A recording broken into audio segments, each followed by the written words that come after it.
Hoje vamos falar de gente velha, do pessoal que domina os galpões ilegais de bingo, da geração que romantiza seu passado e esquece os perrengues, e também a última geração que conseguia reunir toda a família para os feriados, proporcionando várias memórias afetivas de fazer inveja em qualquer um.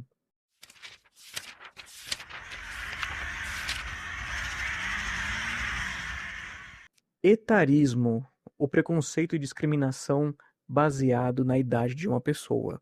Etarismo ou idadismo, chame do que quiser, os dois significam a mesma coisa. Você pode ser etarista com qualquer faixa etária, mas é comum na nossa sociedade ser etarista com pessoas idosas e velhas. Aí você pergunta: existe uma diferença entre idoso e velho? Sim. Velho é o teu tio que anda de Chevette 86 1.6 com 72 cavalos. Aquele Chevette com carburador todo carcomido pelo tempo e com duas portas. Mas o teu tio ainda tem fígado para beber e joga toda semana no jogo do bicho. Agora, idoso é a sua avó que decide limpar a parte de cima do guarda-roupa, sabe aquela parte que fica cheia de poeira? Aí ela vai limpar, cai, quebra a bacia e fica 6 meses com gesso. Essa é a diferença de velho para idoso.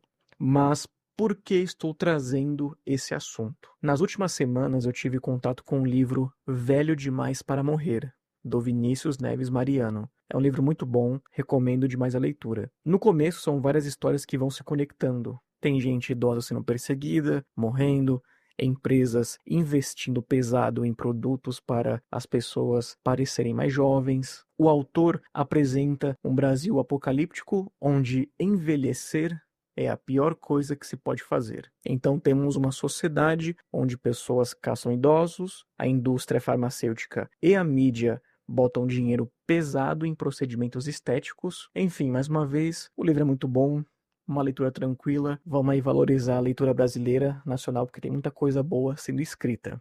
Além da escrita, também temos o audiovisual, o cinema brasileiro. No ano passado, o diretor Gabriel Mascaro, junto da sua equipe, é claro, deu vida ao filme O Último Azul, um filme que tem a mesma temática que o livro. É outra história, mas é a mesma distopia. Um Brasil onde, quando você chega a uma certa idade, o governo te obriga a se aposentar. Depois de uma certa idade, você não é mais produtivo, é um peso para a sociedade, para sua família. E no filme nós vemos a história da Teresa, uma mulher que chegou na idade final e foi aposentada. Ela é retirada do seu emprego, perde sua fonte de renda, perde sua liberdade de escolha e aí começa todo o processo de aposentadoria, da perseguição. No filme ela foge e faz umas coisas muito doidas que eu não vou falar, tem que assistir para ver. Mas e aí? Temos um livro e um filme abordando o mesmo tema, a mesma distopia. Aonde quero chegar? Quero abrir um debate sobre talvez um possível problema que pode cair nas costas da geração Z e Alpha, que é o problema da solidão e velhice no Japão pode se repetir em outros países? Na Universidade de Nihon Fukushi, no Japão, existe uma professora e pesquisadora chamada Etsuko Yuhara. Etsuko Yuhara é especializada em assistência social e assistência social judicial. Ela tem uma longa carreira acadêmica, vários trabalhos publicados, mas os que se destacam são homicídios em instituições de cuidados, uma perspectiva do bem-estar social, e as fronteiras da pesquisa em bem-estar social. O trabalho dela é muito comentado no Oriente, mas chegou do outro lado do mundo, no caso aqui do Brasil, com muita força no ano passado.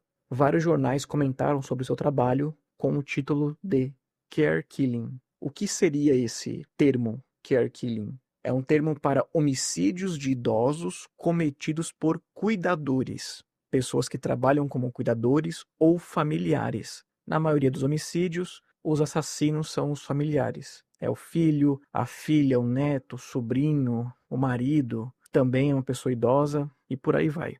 A pesquisadora, ao longo de 10 anos, analisou casos de assassinatos envolvendo pessoas com 60 anos ou mais. Ela pegou 443 casos e viu que, desses casos, dos 443, 437 eram parecidos. eram resultados do mesmo problema. Então, o que acontece? O Japão possui uma cultura mais tradicional, conservadora, fechada, machista. O Japão possui uma cultura muito agressiva referente ao trabalho, pressão familiar e social para mostrar competência, pressão para atender a certas expectativas dos outros. Então, todo esse cenário acabou resultando em um país onde os adultos não socializam com muita frequência, adultos mais fechados, sem vontade de construir uma família, e também tem o problema das taxas de suicídio. Então, tudo isso acaba resultando em um país onde temos mais idosos do que jovens. E aí entra os assassinatos. Graças ao trabalho da Itsuko Yuhara, temos dados revelando que, por causa desse caos social e econômico japonês, muitos não conseguem trabalhar e cuidar corretamente de seus familiares de idade mais avançada. Então você tem filhos, netos e cuidadores sobrecarregados,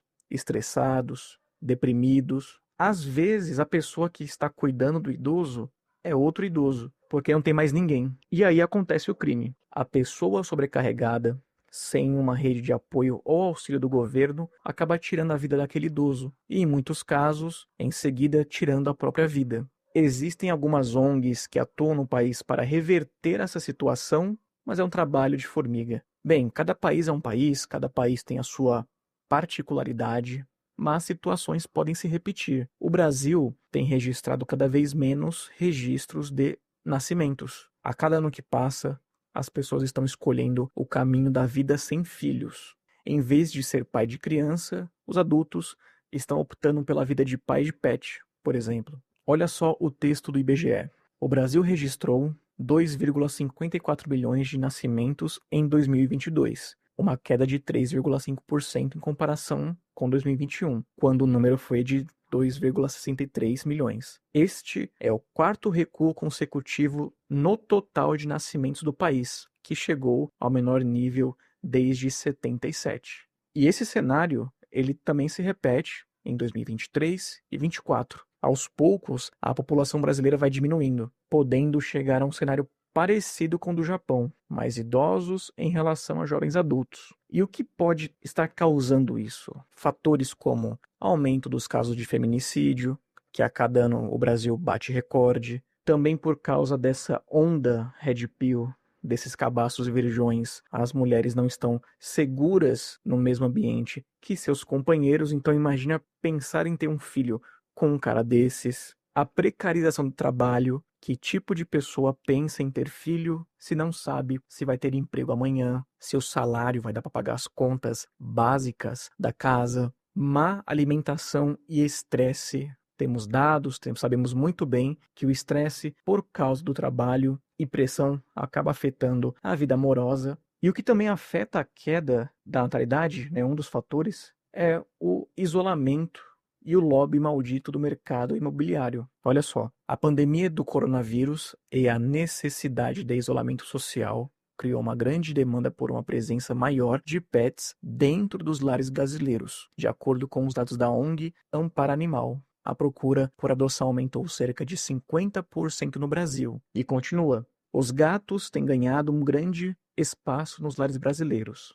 É um animal de entrada para muitas pessoas e famílias. No Nordeste, por exemplo, há já uma predominância dos gatos. Um dos possíveis motivos para isso, além do perfil do animal, é um custo mais baixo mensal. Acreditamos que essa preferência seguirá atrelada com a adoção. Agora vemos em outro texto. De acordo com o levantamento, em 2022, os gatos responderam por 63 das adoções promovidas pela empresa, contra 37 dos cachorros. Um ano antes, os percentuais eram de 62 e 38, enquanto em 2020 a adoção de gatos foi de 57 e cães 43. Na opinião da Amanda Noria, cofundadora de uma empresa especializada em felinos, a maior adoção de gatos pode ser explicada pela desmistificação da espécie e pelo fato dos gatos terem maior independência em relação aos cachorros. Gato é mais independente e,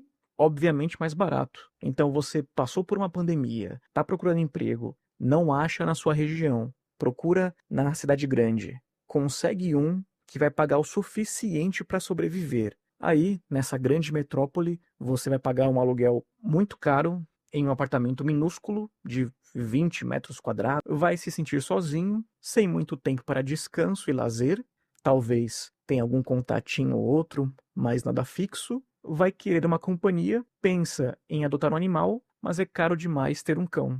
É caro e você não tem espaço. Então, qual que é a sua opção? O gato, porque é o que dá, é o que tem. Nada contra gatos, que fique claro. Eu virei pai de gato, comecei a namorar e ganhei um gato de brinde. Mas vemos aí que o isolamento, pressão no trabalho e um pequeno espaço de vivência aqui no nosso país também são fatores relevantes na questão da natalidade. A nossa sociedade está dando sinais de que talvez um possível futuro, um possível cenário parecido com o do Japão, pessoas isoladas, sobrecarregadas com as suas vidas, estarão cuidando de idosos sem qualquer amparo, correndo o risco de acontecer o que a pesquisadora e professora Etsuko Yuhara estudou.